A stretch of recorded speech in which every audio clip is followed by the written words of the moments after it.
Hola a todos, gracias por ver estos videos.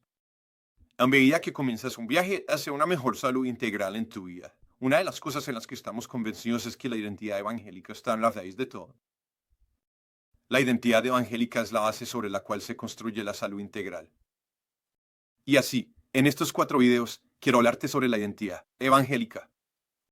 Y en este primer video, simplemente quiero responder a la pregunta, ¿qué es el evangelio? Te voy a dar 5 palabras que espero te ayuden y sean memorables mientras consideras qué es el evangelio. Y la primera palabra es esta, proclamación. El evangelio es proclamación. El evangelio son buenas noticias, no un buen consejo.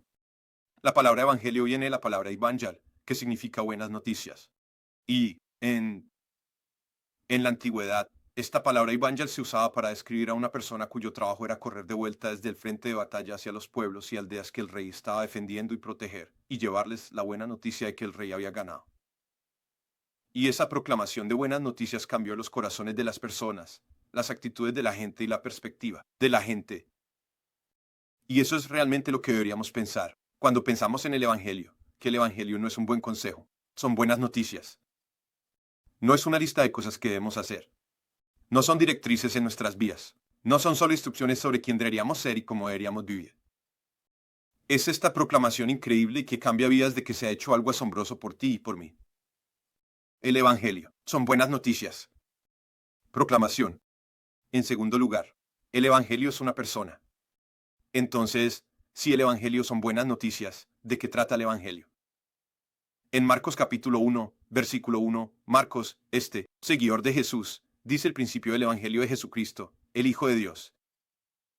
Marcos nos deja saber, en el primer versículo de su evangelio, que esta buena noticia, esta historia, esta proclamación, es acerca de una persona. No son buenas noticias sobre una lista de doctrinas que debemos creer. Esto no son buenas noticias sobre una lista de reglas que debemos seguir.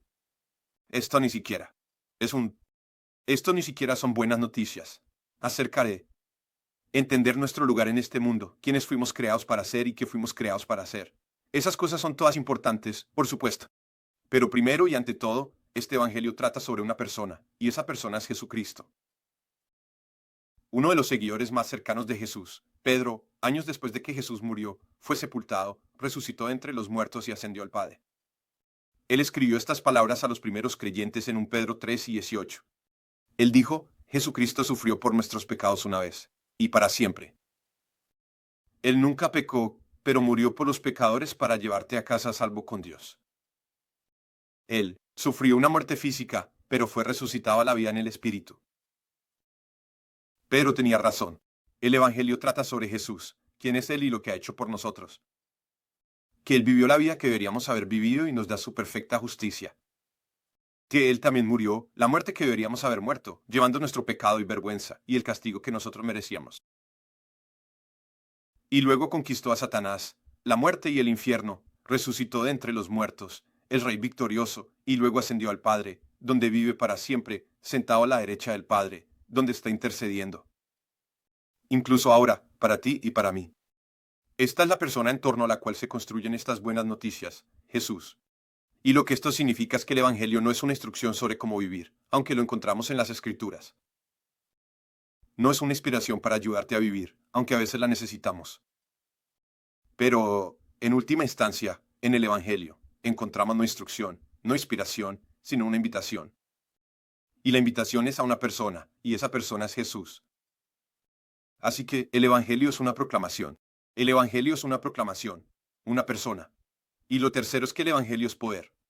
Pablo lo dice de esta manera en Romanos, capítulo 1, versículos 16 y 17.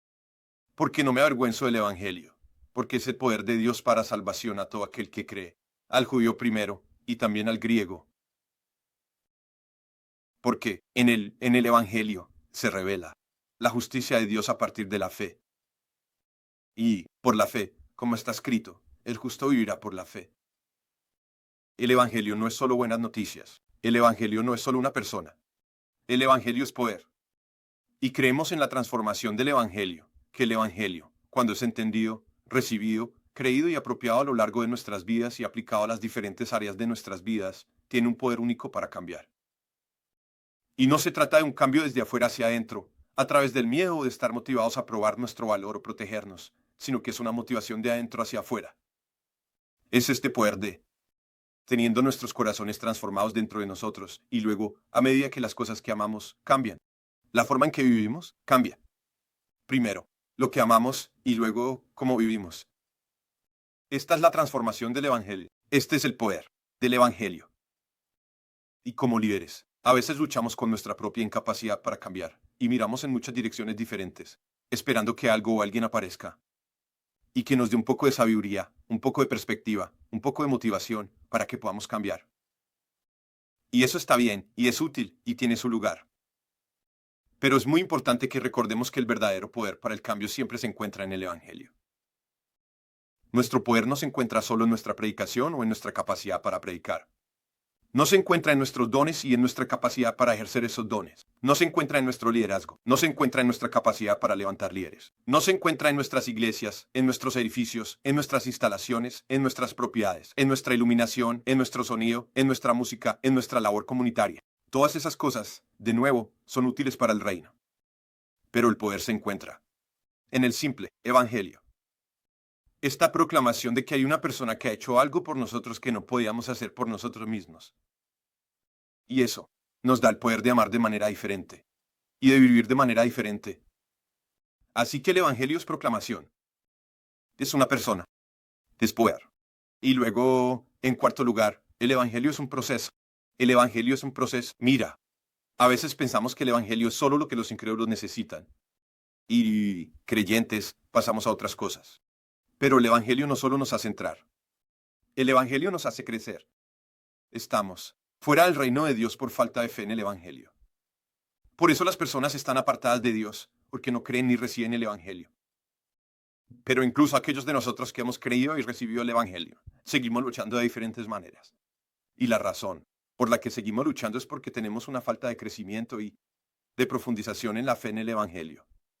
Somos inconsistentes en la manera en que creemos el Evangelio. Limitamos el alcance del Evangelio en diferentes rincones y áreas de nuestras vidas. Y tú y yo, ya sea que sigas a Jesús por 4 días o por 40 años, necesitamos el Evangelio tanto hoy como lo necesitamos el primer día que lo escuchamos. Hay una historia interesante que Pablo nos cuenta en Gálatas capítulo 2, donde Pedro está comiendo con los gentiles, cuando algunos de los líderes judíos a los que respeta y teme no están cerca. Pero luego, cuando estos judaizantes llegan al pueblo, Pedro se distancia de los conversos gentiles. Y Pablo necesita confrontar a Pedro sobre esto. Y hay tantas cosas que Pablo podría haberle dicho a Pedro. Podría haberle dicho, Pedro, estás siendo inconsistente. Estás siendo inconsiderado. Incluso podría haberlo acusado de un nivel de racismo o de odio. En cambio, en Gálatas 2 y 14, Pablo dice que cuando vi que Pedro no estaba viviendo de acuerdo con la verdad del Evangelio. Ahora, espera. Este no es un nuevo creyente. Este es Pedro. Este es uno de los 3 que estaba más cerca de los 12. Este es el que tuvo este encuentro en Juan 21, en la playa con Jesús, donde se le dijo que alimentara las ovejas y los corderos de Jesús. Y fue restaurado al ministerio. Este era Pedro, quien fue bautizado en Hechos capítulo 2 y se puso de pie y predicó. Y 3,000 personas se añadieron a la iglesia ese día. Este es el Pedro que está ministrando eficazmente y liderando una iglesia primitiva. Y, sin embargo, dice Pablo, algo era cierto acerca de Pedro. No estaba viviendo de acuerdo con la verdad del Evangelio.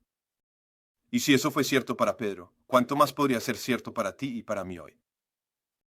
Que todavía estamos haciendo cosas para Dios y tratando de servirle, pero de vez en cuando nos salimos de la línea del Evangelio. Y así, el Evangelio es un proceso. Lo necesitamos a lo largo de toda nuestra vida. Una de las maneras más fáciles de pensar en esto es considerar los tiempos de la salvación. Que hay un tiempo pasado, un tiempo presente y un tiempo futuro. El tiempo pasado es esto. Hemos sido salvados de la penalidad del pecado. Por lo que Jesús hizo en la cruz, Él tomó nuestra penalidad por nosotros. Y así, si hemos puesto nuestra fe y confianza completamente y únicamente en Jesús, hemos sido salvados de la penalidad del pecado. Estamos a salvo y seguros en las manos del Padre. Pero también, actualmente estamos siendo salvados del poder del pecado. El poder del pecado en nuestras vidas. Solo porque la penalidad se ha ido, no significa que el pecado en sí y su poder hayan desaparecido por completo. Necesitamos una salvación continua y constante de la penalidad del pecado. siendo salvados del poder del pecado. Ser salvados de la penalidad del pecado, eso lo llamamos justificación. Ser declarados justos a los ojos de Dios.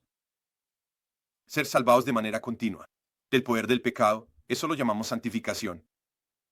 Que estamos creciendo y Dios nos está apartando, haciéndonos santos para nuestros propósitos.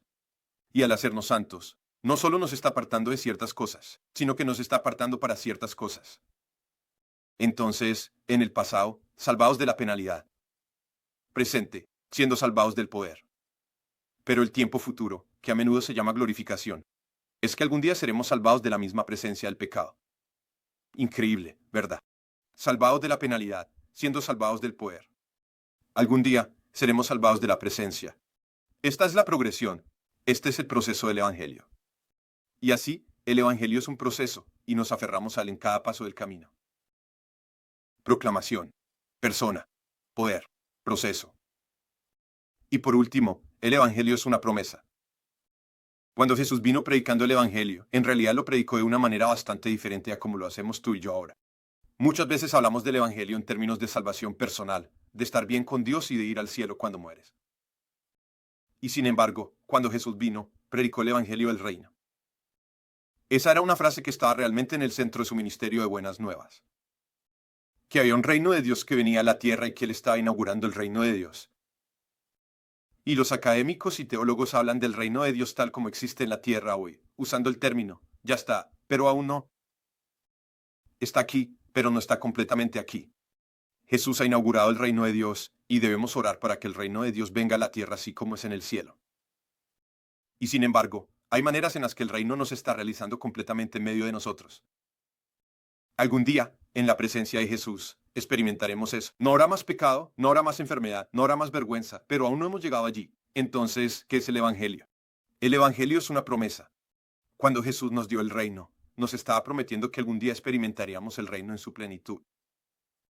Y si nos está dando un reino, por cierto, eso significa que nos ha llamado a ser un pueblo del reino. Hay un rey bajo el cual el pueblo sirve y vive, y celebra y lleva su vida. Y así, el Evangelio no es. Se trata de mí llegando al cielo.